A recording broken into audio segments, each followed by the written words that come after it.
ये है एआई का बादशाह। जी हाँ, अब से कुछ हफ्ते पहले तक दुनिया भर में जो भी एआई को लेकर हो रहा था ना, वो सब कुछ इस आदमी से जुड़ा हुआ था। इसका नाम है सैम ऑल्टमैन। और जो चैट जीपीटी आपने सुना है ना, उसे बनाने वाली कंपनी है ओपन एआई, और इसी कंपनी का ये फाउंडर है। इसने ही ये कंपनी बनाई है। और यकीन मानिए, मैंने आज तक जितने भी कंपनियों के बॉसेस देखे हैं, उसमें ये आदमी सबसे ज़्यादा घमंडी है। उदाहरण के लिए, अब से सिर्फ 1-1.5 साल पहले तक ये आदमी भारत में आया था।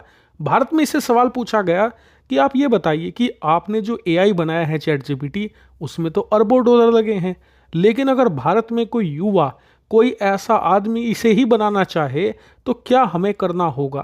तो इस आदमी ने ये नहीं बताया कि जी आप ये कीजिए, आपको ये रिसोर्सेज लगेंगे, ये जीपीयू चाहिए होंगे, आपको ये टेक्निकल स्किल चाहिए होंगी। नहीं, ये सब इसने नहीं कहा। इसने सीधा कहा भारत को कि इम्पॉसिबल है तुम्हारा हमारे साथ compete करना। अमेरिका एआई में इतना आगे जा चुका है कि भारत तो छोड़ो, दुनिया का कोई भी देश हमसे compete नहीं कर सकता। ऐसा नहीं कि ये बयान इसने चोरी छुपे या कहीं मीटिंग में या कमरे में बैठकर दे दिया हो, न्यूज़ चैनल के कॉन्क्लेव में दुनिया के सामने आकर कहा था। लेकिन ओपन एआई के इस सीईओ का, जिसका नाम सैम ऑल्टमैन है, इसका घमंड अब से 1 हफ्ते पहले टूट गया।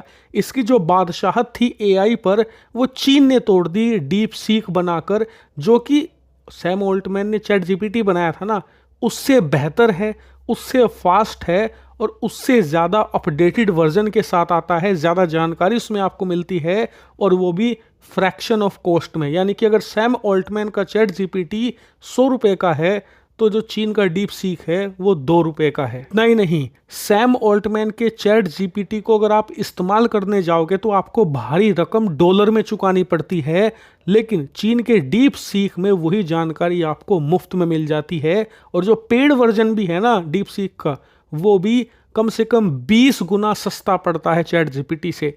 यानी कि जो सैम ऑल्टमैन का एम्पायर था, वो पूरी तरीके से तहस नहस कर डाला चीन ने। और जो इनका घमंड था कि कोई हमसे compete ही नहीं कर सकता, खासकर कि बहुत ही कम पैसे वाला देश या कम पैसे वाली कंपनी, उस घमंड को भी चकनाचूर कर दिया। और उसके ऊपर इनके जख्मों पर नमक अब ये लगने जा रहा है कि अपने इस एम्पायर को बचाने की आखिरी कोशिश ये कर रहे हैं अमेरिकी सरकार के साथ मिलकर। और इस कोशिश में भारत अहम कड़ी है। बिना भारत के इनकी जान बचना असंभव है। पिछले 10 सालों में इन्होंने कई सौ बिलियन डॉलर, जी हाँ, मैं 1-2 बिलियन की बात नहीं कर रहा हूँ, कई सौ बिलियन डॉलर फूंक चुका है अमेरिका एआई की रिसर्च में, एआई के मॉडल को तैयार करने में।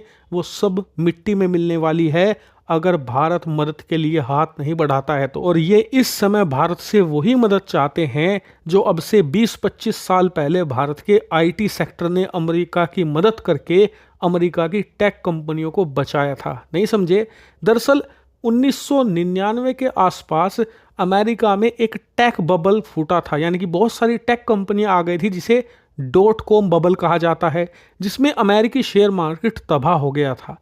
और उस समय भारत के आईटी सेक्टर ने इनकी टेक कंपनियों को बचाया था। चाहे आपकी अमेजोन हो, एप्पल हो, ओरेकल हो या माइक्रोसॉफ्ट, सारी कंपनियां आज जिंदा हैं। इसका सबसे बड़ा कारण है भारत का आईटी सेक्टर।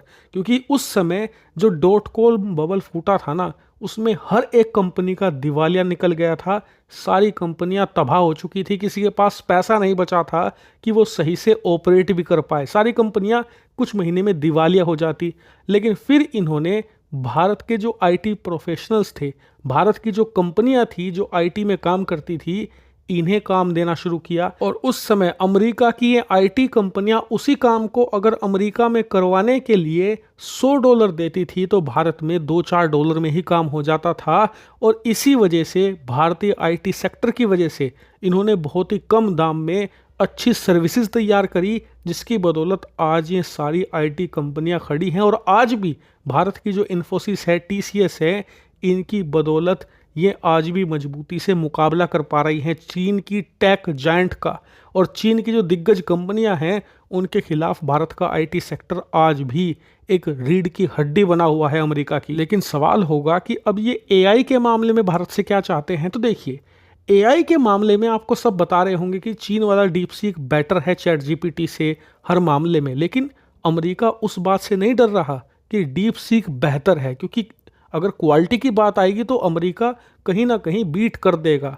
6 महीने बाद, साल भर बाद, 2 साल बाद ये चीन को बीट कर देंगे।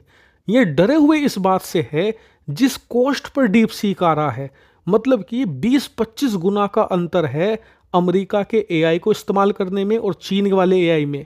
और इसी वजह से जो आम लोग हैं वो डीप सीक को प्रेफर करेंगे और इसी बात को लेकर अमेरिका घबराया हुआ है। क्योंकि अगर आप देखें आज भी अमेरिका के जो प्रोडक्ट है बेहतर हैं। अमेरिका में कपड़े शानदार बनते हैं, फैशन के, डिज़ाइन के, हर एक मामले में टेक्नोलॉजी के प्रोडक्ट हैं अमेरिका में अच्छे बनते हैं। लेकिन फिर भी चीन मैन्युफैक्चरिंग किंग कहलाता है, वर्ल्ड फैक्ट्री उसे कहा जाता है। क्यों?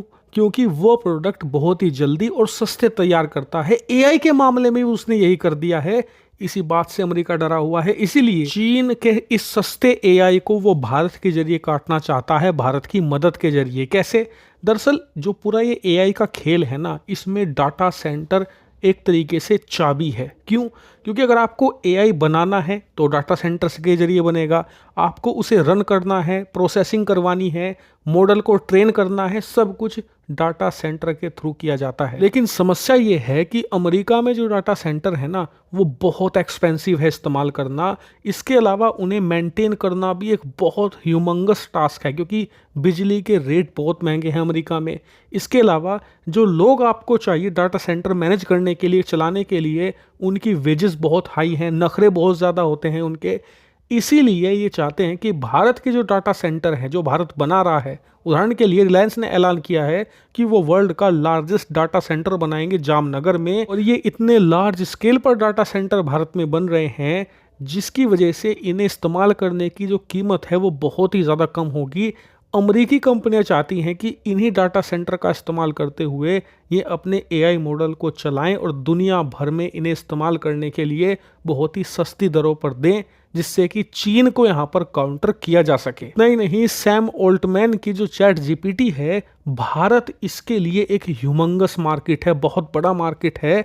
लेकिन अब इस कंपनी के खिलाफ बहुत सारे केस भारत में चल रहे हैं, क्योंकि इन पर आरोप है कि बहुत सारे जो कंटेंट क्रिएटर्स हैं उनके जो डाटा है, उनके जो इमेज है, वीडियो है या खबर है, उन्हें ये गलत तरीके से पब्लिश करते हैं बिना परमिशन के।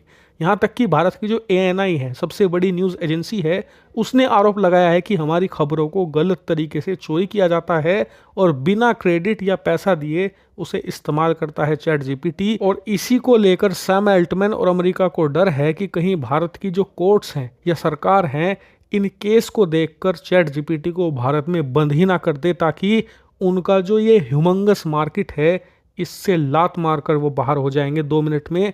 और इस वजह से इनके एआई की रीच और कम होगी। यही कारण है कि इन सब मुद्दों को सुलझाने के लिए सैम ऑल्टमैन को अपना घमंड एक तरफ रखकर भारत की शरण में आना ही पड़ गया। हालांकि इस पूरे मुद्दे पर आपका क्या मानना है, कमेंट करके जरूर बताइएगा।